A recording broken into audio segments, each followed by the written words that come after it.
On a choisi ce modèle parce qu'au Maroc et en France, mais dans d'autres pays aussi, on voit bien que les citoyens n'adhèrent plus.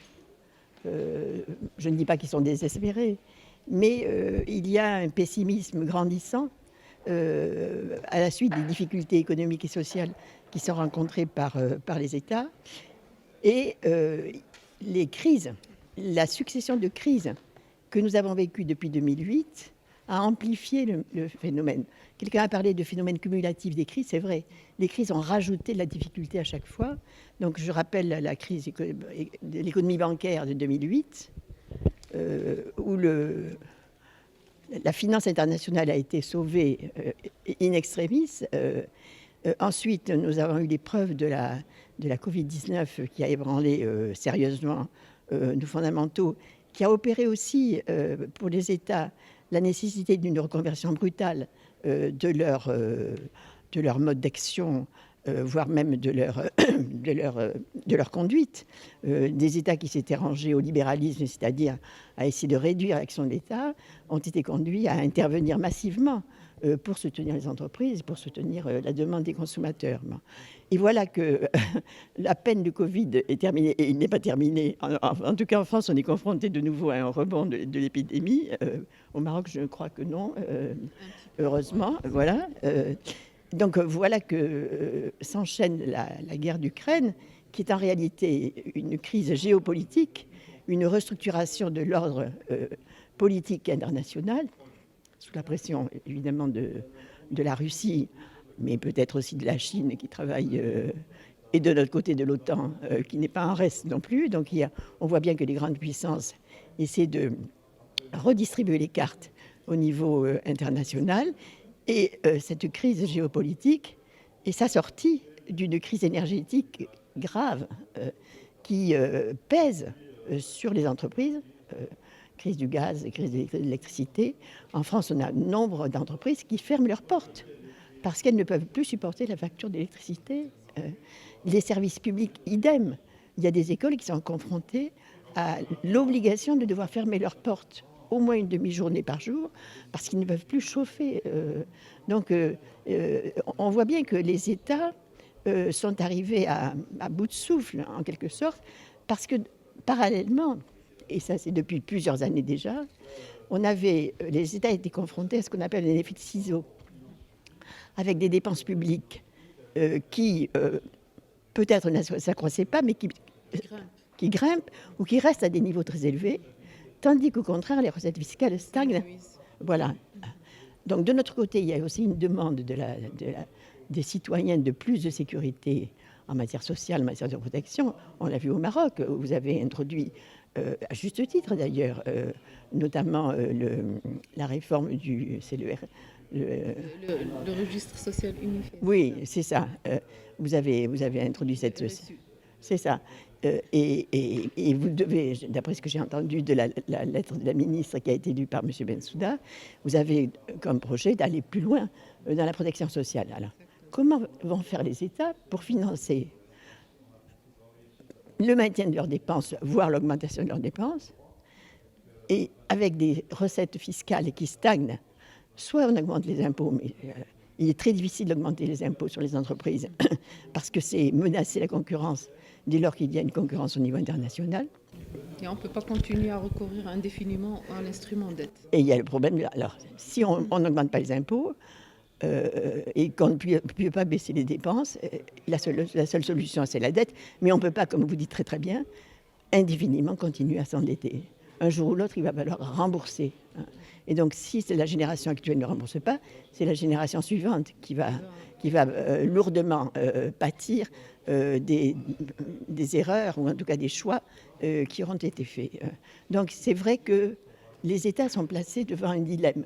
Il faut soit continuer comme ça, et c'est retourner à l'état sauvage, c'est-à-dire à l'absence d'État véritable, qui ne va pas pouvoir assurer la sécurité, qui ne va pas pouvoir assurer les services publics.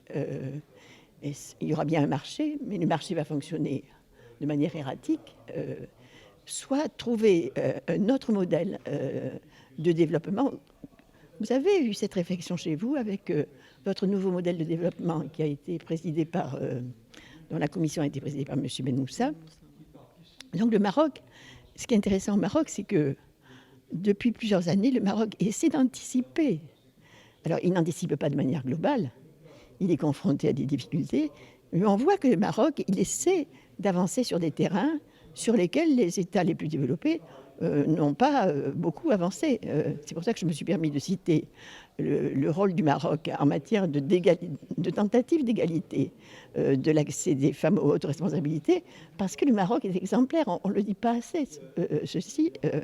Et puis, bon, votre victoire des Lions de l'Atlas qui marque notre colloque, parce que je pense que cette victoire installe le Maroc, installe la notoriété du Maroc et installe l'unité du Maroc. Un pays, je dirais, émergent.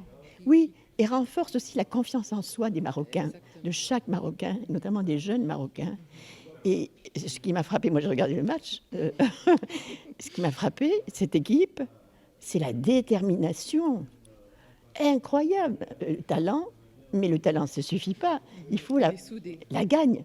Ils voulaient y souder la détermination. Et ils ont donné une leçon. Ils ont donné une leçon au monde entier. Quand on veut gagner, on peut, à condition de le vouloir. Et je trouve que c'est un exemple qui reste, oui, tout à fait. Donc voilà ce que je peux vous dire sur le choix de notre réflexion. Nous n'avons pas trouvé les solutions, mais nous avons des pistes qu'on explorera demain matin. En particulier, est-ce que l'actuelle organisation des pouvoirs est bonne? Est-ce que cette séparation entre exécutif et législatif, dans l'ignorance de la société civile, qui ne participe pas, les élus locaux ne participent pas non plus, alors que, est-ce que ce n'est pas à revoir? Ça, c'est un problème important d'organisation des pouvoirs qu'il faut vraisemblablement recorriger. Après, il y a le modèle de régulation de la gestion. Donc, on a essayé de passer en revue quelques fondamentaux de la gouvernance et de la gestion. Tout à l'heure, on a distingué les deux aspects. La gouvernance, c'est le cadre dans lequel la gestion se fait. Dans le cadre de la gouvernance, on fixe des objectifs. Par exemple, on va fixer l'objectif que le plus grand nombre d'acteurs participent, ou en tout cas donnent un avis à la décision. Par exemple, si on veut installer des écoles au sud du Maroc, est-ce qu'il ne faut pas consulter les élus pour leur demander leur avis sur peut-être la spécialisation qui est envisagée de l'école ou le service public qui est envisagé? Il n'y a qu'eux qui connaissent bien leur région. Bien évidemment, ça suppose une formation des élus. Chez vous, au Maroc, vous avez une faiblesse sur ce terrain-là, parce que vous avez des élites administratives de l'État qui sont très très bien formées, en particulier aux finances. Par contre, chez les élus locaux, c'est beaucoup plus difficile. Donc il y a ça. On va passer en revue aussi des fondamentaux de la gestion. Par exemple, est-ce que l'évaluation, est-ce que le Parlement, qui détient l'action de contrôler, ne doit pas s'intéresser à évaluer les politiques publiques pour corriger, le cas échéant, ou essayer de corriger ce qui avait été choisi au départ. Encore faut-il que le Parlement s'approprie cette fonction, qu'il comprenne que son rôle n'est pas de voter la loi seulement, que son rôle fondamental, c'est d'infléchir les politiques publiques. Et au fur et à mesure, il ne faut pas laisser le temps couler pour rectifier le tir. Il faut vraiment que ça soit au fur et à mesure et faire des ajustements, les ajustements nécessaires. Oui, c'est vrai, c'est vrai. Il faut aussi notre perception du temps. Vous avez raison de ce point de vue.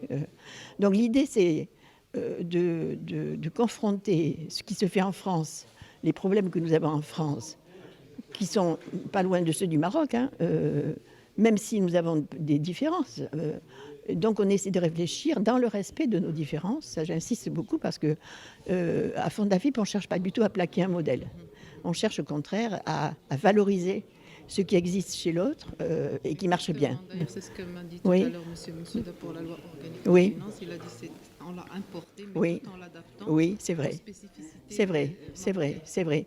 Il y a un génie marocain qui est la prise de conscience plus forte qu'avant des besoins du Maroc et de l'identité marocaine.